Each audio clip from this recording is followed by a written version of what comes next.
అందులో లోకాన్ని చూసే విధంగా సైన్స్ అభివృద్ధి చెందుతుంది. పేదల కళ్ళలో ఆనందం చూడడమే నా ధ్యేయం. సహాయం చేయడంలోనే ఎంతో ఆనందం ఉంటుంది. డాక్టర్ శంకర్ శర్మ నిండు నూరేళ్ల జీవించేలా డాక్టర్ శంకర్ శర్మకు ఆయురారోగ్యాలు ప్రసాదించాలి. సీనియర్ జర్నలిస్ట్ మిసాల రామస్వామి కోరారు.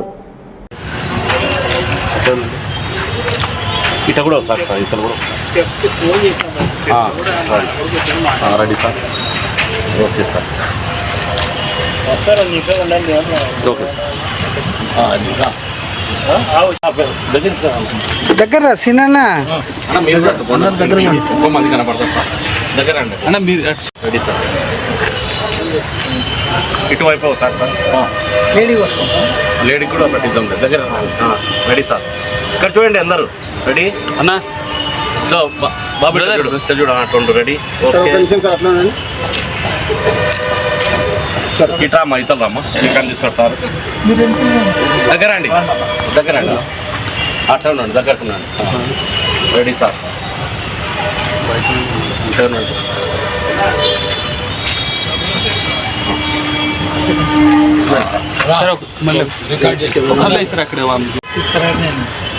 అట్లా ఉండండి సార్.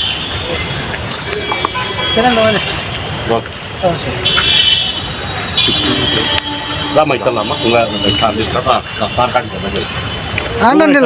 అట్లా రాత్రే చెప్పాలి సార్. చూడండి సార్ అట్లా రెడీ సార్. Ready sir. రాండి దగ్గరికి ఇక్కడ గ్యాప్ తగ్గింది. చూడండి సార్. ఇప్పుడు పట్టుకోండి ఒకసారి దండ. Ready sir. Okay sir.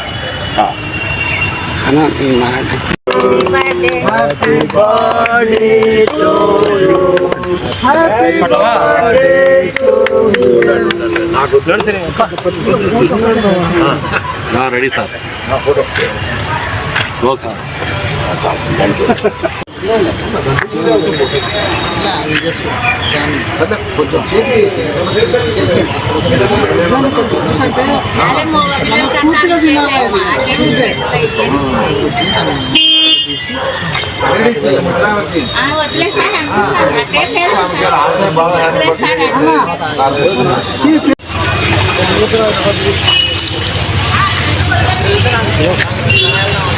కొంచెం సైంటిస్టు కూడా, ఎందుకంటే ఆ కార్యక్రమం అంటే దాన్ని తలపెట్టాలంటే కూడా పైనుంచి సహాయం అందాలి ఎవరికైనా.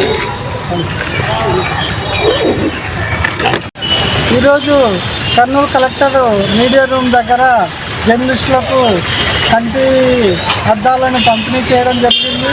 అయితే 13వ తేదీన పరీక్షలు చేశాము. వాళ్ళకి అద్దాలు అవసరమైతే ఈరోజు సమాజ సేవకుడు డాక్టర్ శంకర్ శర్మ గారు పుట్టినరోజు సందర్భంగా ఈరోజు ఆయన ఉచితంగా అద్దాలు ఇవ్వడం అనేది అందరి తరఫున కృతజ్ఞతలు తెలుపుతున్నాను. అయితే నిత్యము ఏదో ఒక సేవ చేస్తున్న వ్యక్తి ఎవరంటే శంకర్ శర్మ. అలాంటి వ్యక్తి నిండు నూరేళ్ళు సుఖ సంతోషాలతో జీవించాలని చెప్పేసి మనస్ఫూర్తిగా భగవంతుని కోరుతున్నాను. అయితే జర్నలిస్టులు ఈ మధ్య అనారోగ్య సమస్యలతో వివిధ రకాల కారణాలతో మృతి చెందుతూ అనారోగ్య పాలవుతున్నారు. కనుక మేము ప్రభుత్వానికి ఒకటే చెప్తున్నాము, అయ్యా జర్నలిస్టుల పట్ల వాళ్ళ ఆరోగ్యం పట్ల జాగ్రత్తలు తీసుకోవాల్సిన బాధ్యత మీ పైన ఉంది. అయితే వాళ్ళకు ఏవైతే పథకాలు ఉన్నాయో ఆ పథకాలకు అమలు చేసే విధంగా మీరు చర్యలు తీసుకోవాల్సిన బాధ్యత మీ పైన ఉందని చెప్పేసి ఈరోజు డాక్టర్ శంకర్ శర్మ గారి పుట్టినరోజు సందర్భంగా అద్దాలు పంపిణీ చేయడంతో మేము ఆయనకు కృతజ్ఞత తెలుపుతూ ధన్యవాదాలు.